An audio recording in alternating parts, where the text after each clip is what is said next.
Good evening and welcome. And thank you so much for allowing me to come today. My biggest worry when I realised I was coming down to do a little talk like this was, would you understand my accent? If there's anyone having any problems, please speak to the Scottish contingent and they'll be able to interpret for you. I'm just going to speak from my heart. I've done a few talks now, and I don't prepare anything. I just ask God to guide me on what to say. And probably the first thing I should say is how grateful I am to the likes of Paul and SPUC for all the support that they have given us over the past. We're going into the 7th year now of the activity. It's nearly 3 years since it actually started as a legal case in the courts, but the issue has been going on for the best part of just over 6 years. And throughout that time, SPUC have been there quietly with us in the background, guiding us and helping us when no one else has been prepared to do that. Certainly not the professional bodies that exist. They've just been obstructive and part of the problem. But SPUC have been there, and my own background has been, as well as a midwife, I've always had a great interest in infant loss. Obviously, it goes without saying, if you're a midwife, you care about mothers and babies. Throughout my career, I've been very conscious of the effect that losing a child has on women, especially. And I was always interested that the one area that nobody talked about was the aborted babies. Women talked about losing a baby through stillbirth or maybe miscarriage, but the hidden and unspoken area was definitely the aborted child. And about 18 years ago, I actually got involved with SPUC's post-abortive area. It was called BVA, British Victims of Abortion. Margaret Cuthill is the main lady that's connected to that. She's coming tomorrow. She's a wonderful person. She's been a great guide and helped me over the years, has taught me so much. But I actually became involved with SPUC through that part of the organisation about 18 years ago. And what I got is a tremendous amount of help to deal with the work that I did as a midwife in the hospital. Because I can tell you, working in the hospital, nobody really knows how to approach, if they're interested to approach, if a woman is who's had an abortion. It's a very difficult area. Nobody wants to make a woman feel worse than she already is, and we don't get trained for that. So the work I did with what was known as British Victims of Abortion, who are now ARCH, the Abortion Recovery Group, it was invaluable. It was absolutely invaluable for my role as a midwife. But that was just, well, I can't call it coincidence. I think it was God instances over the years preparing me for the task that Connie and I found ourselves in. And no one's more surprised than the two of us that we're actually now in an area where people are looking for us for interviews. We're known in the media, and some of it pleasant, but a lot of it not very pleasant. But that's all besides the point. We found ourselves in a situation where a number of years ago they started to bring more and more early terminations to the labour ward, which started presenting a problem for us. As Paul has explained, for years we've had no problem actually exercising our rights to conscientious objection. There was never an issue, and whilst that was the case, no woman, I would say this, no woman would ever know what our view was. It wasn't that we carried placards or banners. It was worked around professionally, and we weren't the only two. There are other sisters who retired, and they also, exercised this right, which no one actually had a problem with, or no one debated what that actually meant. However, there was cutbacks made. There were less senior staff around, and they were bringing more and more of these early terminations to the labour ward. So the incidence was increasing, which was giving us more problems of trying to resist being involved. And it was really because I personally started taking it to my managers. They wouldn't have done anything. They just left the problem and it wasn't a problem for them. They just left the workload for you to deal with.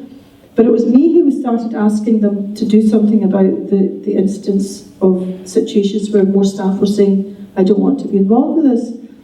Anyway, with the new management that came in because of the closure of the other maternity hospital, they started coming out with a new interpretation, which I was shocked that they were actually then trying to change the interpretation.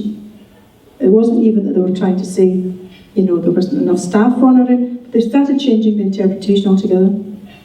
Now I know you're probably not all Catholic. I'm sure there are some who are not Catholic, and I'm sure some, I hope there are some here who don't actually have any faith belief. Not that I don't want you to have any faith belief, but my reason for saying that is because conscience is not a Catholic issue. It's been portrayed as that. And I think it's a real insult to everybody on this planet, because we've all got conscience. So there are people I know who don't have any formal faith belief, and they feel the same as I do about the rights of not being participating in abortion. It's a conscience issue, not Catholic. It's Catholic because it's conscience, because it's wrong, not because it's Catholic, if you understand. I don't want to get convoluted there. However, when they started this new interpretation, I was absolutely stunned about that, and of course I realised that we couldn't settle for this interpretation at all.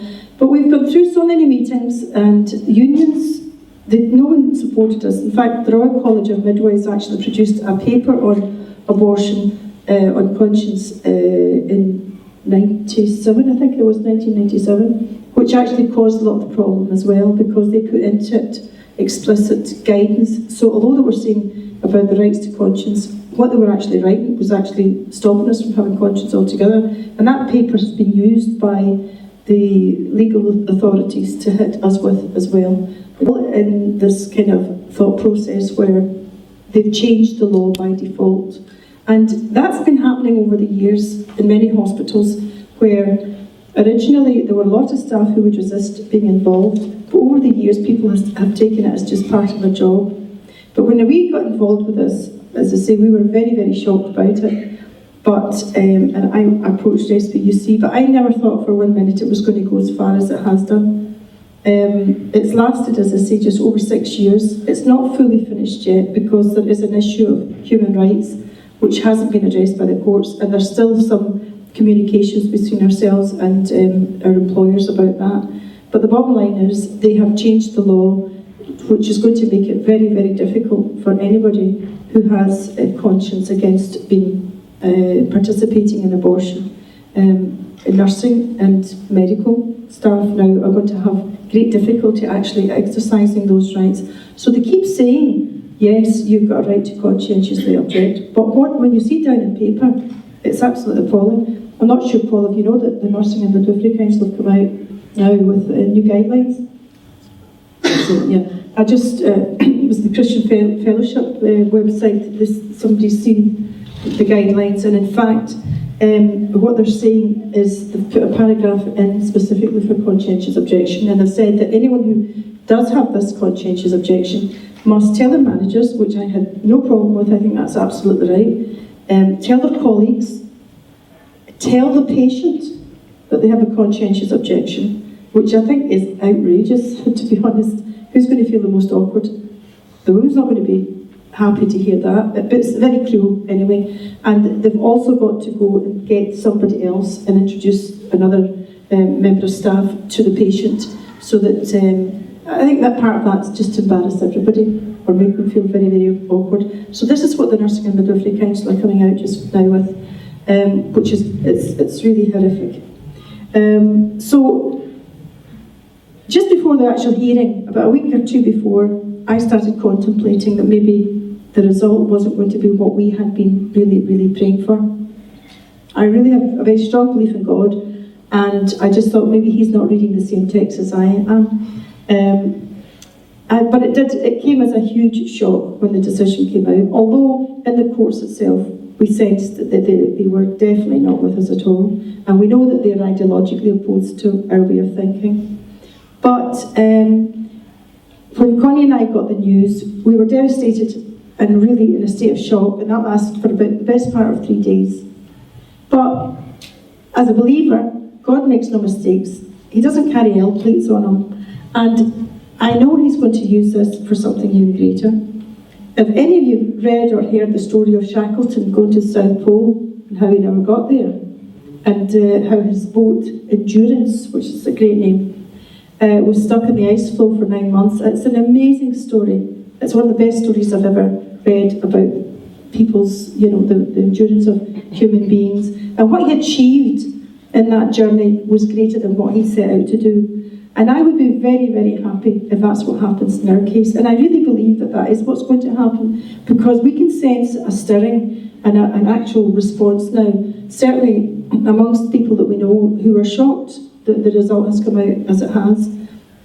But some of the people I know from Scotland will maybe verify this, that there are people start to actually become more involved in joining pro-life not prayer groups, but different things to do what they can do to raise awareness, because I think they realise now that this is dictatorship. There's nothing less than that. And it's trying to exclude believing people from professions. So I don't know how young medical staff, because one of the lawyers in Scotland that I know, she's very pro-life, and she's a lecturer at Glasgow Strathclyde University in law. But she really worries, because she says those allusions to protecting the rights of GPs through contractual work, that won't apply to trainees. So it's really a mystery, not a mystery, we just don't know how this is going to pan out. But I think the people who are opposed to our way of thinking will be very, very aggressive to try and force people down this path. But I know anecdotally that there are people who would have chosen midwifery as a career who've already withdrawn because they don't want to be involved in this way. I believe in South Africa that they don't allow staff to withdraw from abortion through conscience. They don't give the role of conscience any credibility at all. And I believe that South Africa has got a real problem trying to recruit midwives. So that's maybe what's in store, I don't know. But there is already a shortage of nearly 3,000 midwives in the UK. So what's going to happen now is anyone's guess. But I think the people who really push this, they don't really care what happens to a woman. It's their ideological agenda that they want to see through, and they're not going to let anything or anyone stop them. But at the moment, I'm very, very heartened, because you've got, how many of you here today, and you've all chosen to come from fair distances away, long travel, some of you on your own, from different parts of the country. You're exceptional. You're probably going against the drift. And I love to say it to young people, it's only dead fish that go downstream. We talk about the rebels, and there were certain rebels in the 60s and 70s, and they used to do quite destructive things, but you're the rebels today who are just going against the general train of thought. And that's what I think, for Connie and I, we want to encourage people not to be afraid, because no matter how hard the fight gets, God gives you the strength, and you get through it. And it is a bit of a miracle. As I say, if somebody had said to me 10 years ago that this is the way my life was going to pan out, I would not have believed it. I don't think long term, I just take one day at a time. It's not been an easy path, it's not had, it's taken its toll on both of us. Now Connie's, she's finding it very difficult, because she's continued to work, not in the labour ward. She came out of the labour ward 5 years ago, and I have not worked for 5 years because of the impact that it had on my health way back. But throughout it all, there was no way I was going to give in, because it's your conscience. And I once read that the best pillow to sleep on is a clear conscience, and it's the truth. And how anyone can try and force you to do something and participate in the destruction of another human being, and think that that's okay, that they can just tell you what to do and you'll do it. No. But you will have courage wherever you are, and I don't know what your role will be, but I think if there's 150 people gathered today to talk about, or this weekend to talk about the issue of abortion, I'm very, very hopeful that there will be changes. I don't know when, but there will be changes, and we'll get back to understanding exactly what life is all about and protecting the baby. And I think it is true, if we have all these rights to food and warmth and heat and education, all the rest of it, but fundamentally I'm in the same camp that if we don't have a right to be here, if we're not here, there's no point, you don't have to fight for those rights. And this is a human rights issue. But I don't know exactly what's going to happen, because the highest court in Scotland voted unanimously with us. That was 3 judges, and they gave a very well reasoned argument in our favour. What we know is that Lady Hale, she's openly opposed to SPUC, from what I understand, and she's a known feminist, so there's a lot more you could say, but you'd almost write the book before she said anything, but that's what we're up against. But as a believing Catholic, I really think if you look at Scripture, God always likes to have his people completely outweighed numbers-wise. Throughout Scripture, that's the way it goes. But, as I say, even if you're not a believer, revolutions are started by one individual. And they say, what is it, a feather can start a tornado? So, we don't be afraid of anything. We keep going, we do what we can, be well informed about it, and be compassionate about it. If some of you are going into nursing or medicine, I think if it was me starting out today, there's just no way in the world I would be agreeing to what they're saying. And I don't know how far they're going to push that, because if they're desperate for staff, which they will be, then they're going to need the staff. And I think, Paul, we were talking about trying to protect contracts for people. That's something that SPUC are going to be looking at later on. But it's a disappointing result. But as I say, like Shackleton trying to get to the South Pole, didn't make it. A greater result was had, and how much he did achieve. Well, if we've lost this case, but it wakens people up to what's going on in our country, then that's a good thing. I could tell you stories about what does happen in the hospitals, but I don't know if that's the wise thing to do. I don't think so. Or was something else that was in my mind. If there's anybody who's got any questions, I'd be quite happy to answer. You mentioned that when you were going through all this, obviously your faith was a bit shallow. Is it on? It looks green. I don't know. Can you hear me? Yeah. Oh, okay. Cool. Sorry. So repeat the question. Okay. I was saying, you said when you were going through all of that, it was very difficult for you and your faith and everything, and you had to come off work. So how have you ever considered maybe changing career because of what was going on? Never. Because I discussed what happened with you, because I'm in the medical field as well, and I can tell a lot of people were saying, well, you just have to, we're finding it very difficult, like how are you going to achieve, like how can you be in the medical sector if obviously you have all these barriers in it? How did you find it, like going through all like 5 years of being... I never knew it was going to last this long, first of all, because you don't. But as a believing Catholic, I must tell you that the first day that I realised I really, really had a major problem in my hand was the 26th of November 2008. And that was the day that I phoned the Nursing and Midwifery Council for clarification, and not really expecting any problems there. I knew my managers were coming out with what I call the flawed interpretation, and I still call it a flawed interpretation. I decided to give the Nursing and Midwifery Council a call just to see exactly what their guidance was. I knew it wasn't papered, but just as an update. And the phone stunned me, shocked me, because the outcome actually is safeguarding staff midwives in the sense that they've been allowed not to participate. But originally, they were out to stop everyone from having any right to withdraw. So we have achieved that. But the advice that they gave me on the phone was appalling. And throughout this past 6 years, they've stayed ominously quiet. But when I heard what they told me on the phone, what shocked me, I knew then that if my professional body wasn't backing us, then the managers could do what they liked. If you're not getting the guidance from your professional body. So I came home that day from work. I'd been so pro-life all my life, throughout my whole career. And then that was the first day I thought, if I had got nearly 30 years of this wrong, but I wasn't wrong, I was correct with what had been the case.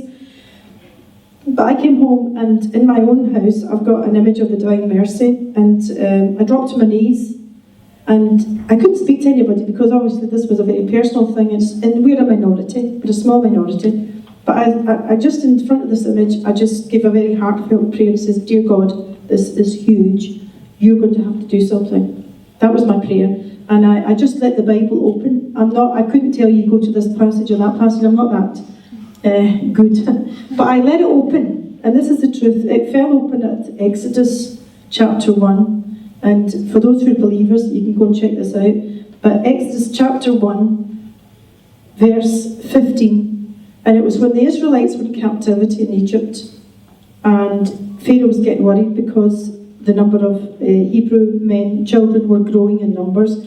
He didn't like that, so he tried to put such pressures on them to reduce their numbers. It wasn't working. So, from verse 15, chapter 1, verse 15, he called the Hebrew midwives, Shiphrah and Puah. They're friends of mine, by the way. And he said to them, look between the stones. I'm going to stop by heart because this was the start of my journey. Look between the stones. Women in ancient times give birth holding on to stones, pressing down.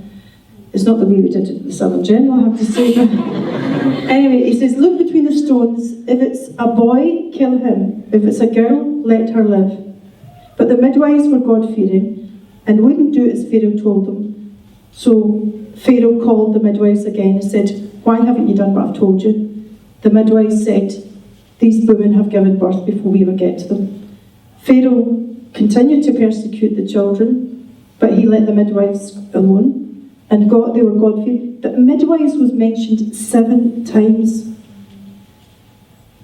If you're an unbeliever, I think that's pretty convincing. But anyway, that was the first thing I got in my most heartfelt prayer when I set out this journey. So it's been a blind faith since then.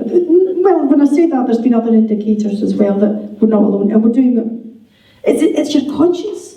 So being employed, getting a salary, these are secondary to being true to your conscience. And I just cannot get my head around how anybody can think you can destroy your conscience just because the law says it. In fact, recently, myself and Connie were both called in by our managers because they want to see what we're going to do. I'm pushing them, I'm not going to do anything, they've still to make the decision. But I said to this particular lady, I says, I'm not any different. I says, I'm still the same. What are you going to do? And she says, oh no.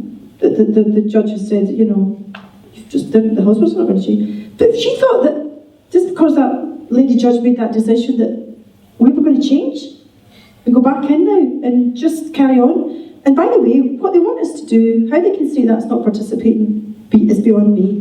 That as managers, we've got to make sure that abortion is done. We've got to make sure we delegate somebody to go and do something that we wouldn't do. It's got to be somebody who's reliable. If we put in somebody who's not got the experience to handle something like that, we're held responsible. We check the medication. It's beyond your imagination. It's semantics for me. It's just the way the mind tries to convince itself this is just, it's nothing to do with what it is, which is killing a baby, as well as destroying the mother too. So it's been tough, and I don't say it's been easy, not at all, but the choice is there. The choice is to be faithful to your conscience, or to take part. It's coming down to that now, for everybody who goes into the profession. I don't know if that answers your question, but... No, it did, because some people are wondering if you want to become a midwife, should you still go in the profession knowing that you'll have these problems? Or should you do something else Yeah, when I you're know. not having any trouble? Sorry, Yeah. Well, personally, I think one of the biggest mistakes that in the medical world that Britain made was that pro-life people avoided obstetrics. Because we've given up so much ground that it's hard to get it back. It's not possible. It's very hard. But now, with the law that they're changing, and I think it's going to be very, very hard, unless in going for interviews, and because they are so desperate for staff, if you've got pro-life people who say in an interview, I will not deal with abortion, and you make it clear. But what they're saying is the staff midwives have got a measure of protection. But they're clearly stating anyone of conscience will not get promoted unless you're going to do this. So it's going to be tough, but there is a huge shortage of midwives out there. So it remains to be seen what's going to happen. But I think if we raise our voices in other ways, if we become more pro-life and we get more active in general, And we don't sleepwalk ourselves into a situation, because I think we have been sleepwalking for too many years. I saw a documentary a few years ago there, in fact I've seen this thing 2 or 3 times now, where in Germany, and I know people don't like to say, but I'll say it anyway, in Germany, in the concentration camps, what they did at the end of the war, the soldiers, it was the Americans I think, they brought in the local people to see what went on in the camps. And when you see these videos, you see people going in, and they're quite joyful, quite relaxed, and talking to each other before they go into the camps. But when they come out, some of them are throwing up, they're crying, they're shocked. And that's what our society is going to do when it wakes up to what's happening in abortion. Thank you.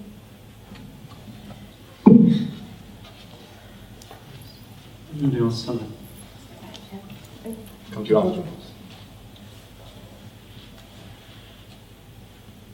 Hello. Hi. I have a short question and a follow-up question, which is not related. But the first one is: are people obliged to declare at interview that they are pro-life, like if someone was going for midwife? I think the very name pro-life, it puts maybe people's hackles up right away. Yeah. I have, just by stating, if you go into the job, before this issue ever came up, I used to ask the girls, look, they were never going to have a problem with me as the coordinator sister in charge of the labour ward. I was delighted when I had staff that wouldn't take part. It was a voluntary thing. When I was on shift, there was usually another sister, but if I never ever delegated, the girls knew, they delegated themselves to this situation, and that was usually the first thing somebody would do. And there was always a team of people who dealt with this, unofficially. But in staff that did come to me, I said, look, I'm fully supportive of your position. I don't deal with that either. But what I want you to do is go to the other sisters and just tell them respectfully. You don't have to be aggressive about it or challenging. You just make a statement of fact. I don't deal with. You don't say, I'm sorry, I don't deal with it. You don't apologise for that. You go and you speak to them. Don't be aggressive. You just say, I don't deal with terminations in any way. A statement of fact, you're not asking for the permission, anything like that. Of course it's difficult at times, because there are people who will make it awkward. They're there, they're everywhere, they're bullies. And they're not giving people the chance to sort of exert that. And when they're under pressure, that's... But if you make that statement early on, staff get to know who is and who isn't. And we are a minority. So by going and saying, I've always encouraged that staff should do that. And to be honest, I don't have a lot of respect for people who are ducking and diving and don't want to be seen. But they don't want to be called either. They'll do everything to avoid it. But they don't identify themselves, and I don't think that's good. So they're going to be coerced into actually identify themselves. And to go in and just make the statement to their managers, I don't deal with terminations. And you're not looking for their permission, just making a statement of fact. That was the first part, yeah? Thank you. The other one's actually not connected, but it was just, is there another legal level that you can go to? You talk about human rights, is that like an EU level appeal? Is that where you're at now? Yeah, well, our angle, we looked at all the different levels of where the arguments we did have, and it was felt that the one on the law itself was the strongest, the interpretation of the law. And by the way, I don't think we lost it, I think it was stolen. Same result, but that's the way I see it. Because it wouldn't matter what evidence you had there, they were determined to come out with that opposite viewpoint. But so this was the argument we went down, what was the interpretation of the law. That was felt to be the strongest one. The human rights issue wasn't felt to be as strong, and still we don't think it's as strong, because of course the way that they talk about human rights now, it's very watery and it's up and down. But it's still there. And in fact, actually, I don't know, Paul, Mary Neal mentioned the other day there, and I've forgotten about this in the court, that Lady Hale actually said near the end of the hearing, she said to our opposite QC, we haven't really discussed the human rights issue here today, and she says, and then she said, we'll cross that bridge when we get to it, which means, anyway. So that does still exist, but that would take a journey which has been almost as long as what we've been on so far.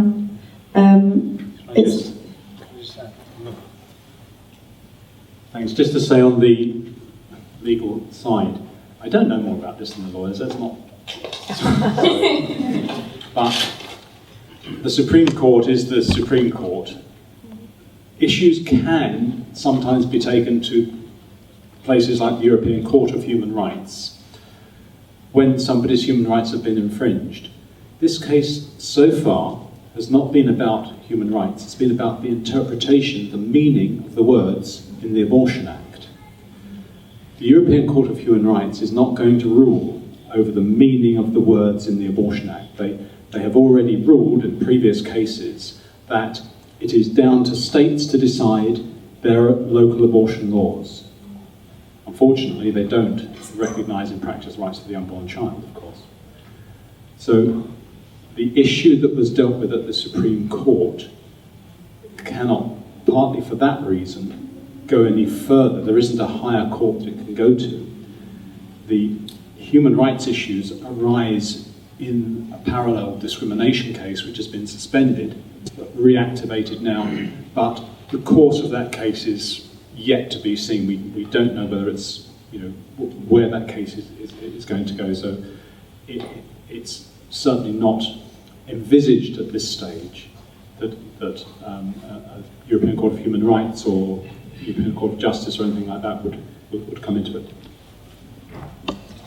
But as they've said, they've gone to great lengths to say that that argument does exist for medical or nursing staff, anyone else who wishes to take it. I think that's something that they expect. There could be a number of folk that would take those arguments again. But as Paul says, we've not really concluded or given closure to that yet because it hasn't been fully decided yet what we could do. Sorry, I just wanted to ask, I was interested to know what it was like working as a midwife when, presumably, so there was a time when, well, of course, when abortions were illegal, but when they just weren't carried out on when midwives weren't expected to carry out abortions. And did you work at a time when they weren't, and what was it like when they introduced it? I mean, I imagine it just must have been traumatic being in the same ward as where they kill babies. Well, two things to mention. First of all, the hospital I went to work in, just to give you a very brief background about it, in Glasgow, there's the remnants of the Irish problem still exist there.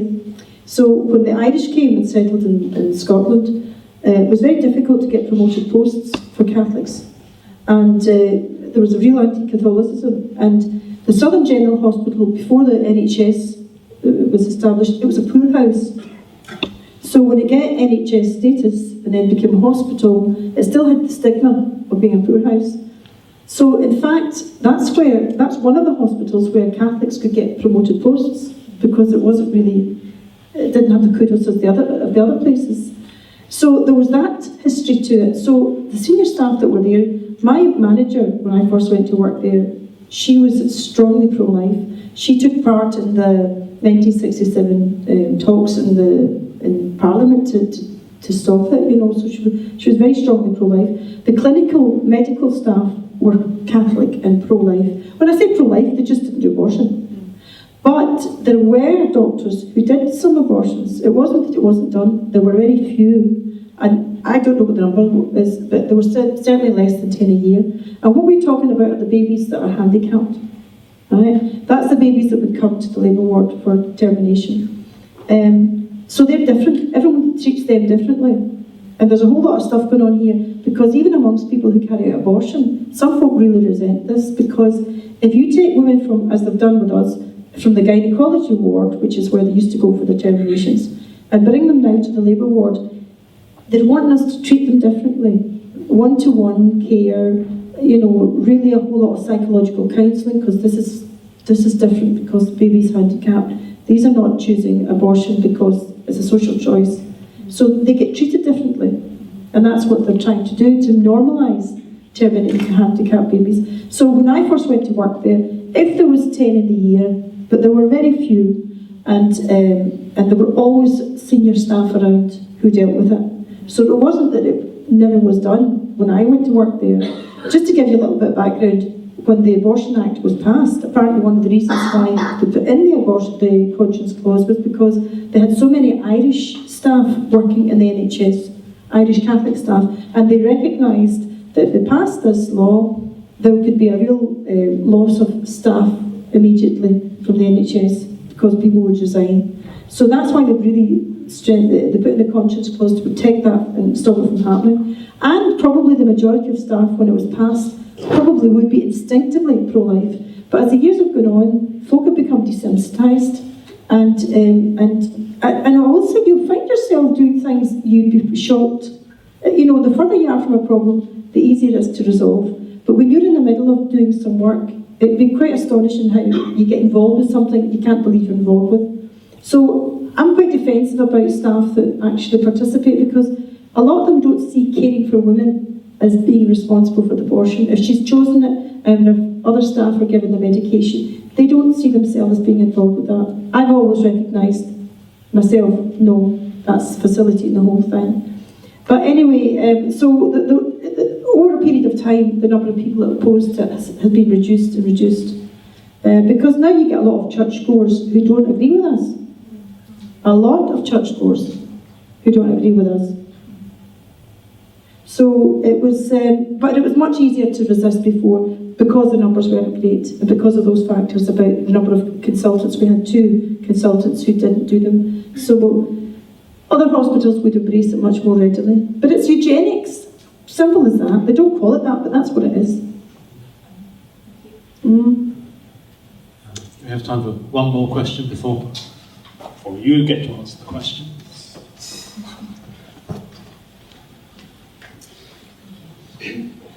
It's just a question about the terminations for medical reasons.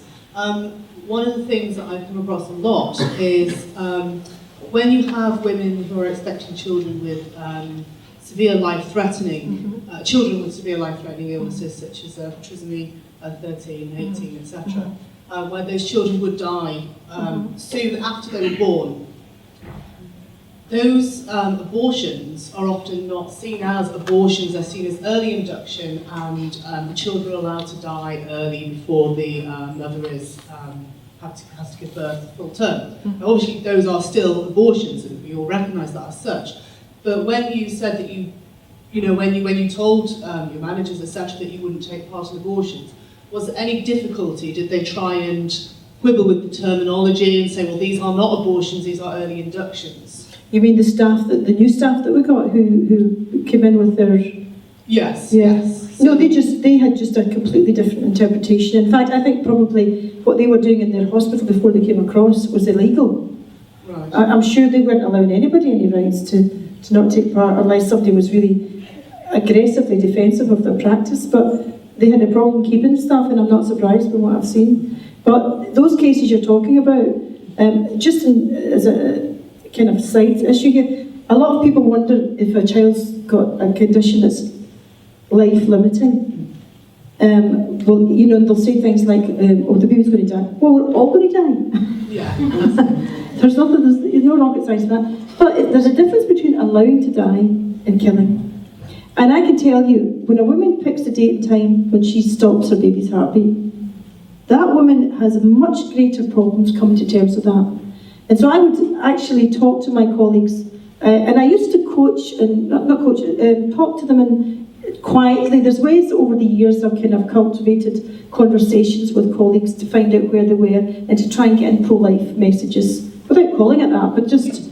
and this issue was always the one that people say, but even when a baby's going to die, well, if the child's going to die, it's going to die. I've known cases where the baby's kept alive in the womb, the longer you keep it there. Of course, cardiac anomalies and what have you, and once the baby's born, then the birth, it's got to try and do its own breathing or whatever, the baby will die. The child's living for longer than the mother's, but she's a mother of a child. Now the baby can live for 9 months, it can live for 9 minutes, 9 years, whatever.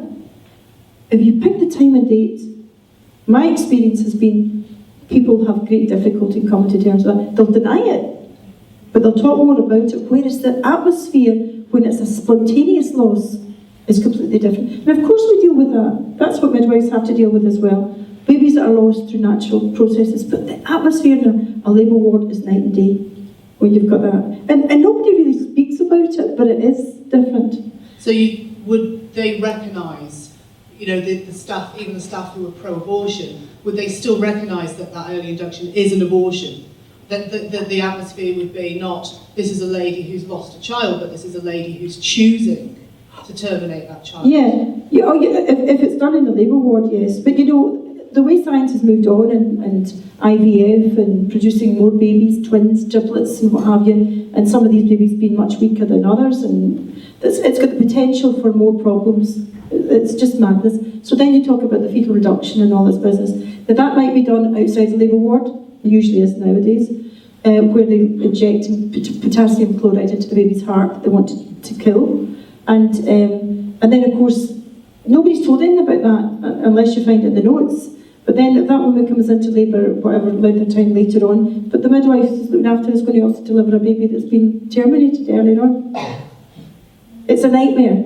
It's an absolute nightmare, to be honest. But they do know what they're doing. And as I say, that this business of bringing 12, 13, 14 weeks gestation babies to the labour ward, I've heard girls, they don't feel the same as me as far as conscience is concerned, but they say, I come into midwifery to deliver babies, bring babies and life into the world. But the incidence of these cases is so common now, there's 2 to 3 a day where I work. And I am concerned what it's doing to actually the professionals too. It's leaving them in a terrible state. They may not say it, but I can tell you they are. Thank you. Different. Anyway, thanks anyway for your support, and when you go back out there, just keep on doing what you've been inspired to do, because your witness as well for me and for Connie is a great example for the hope of the future. So thanks again.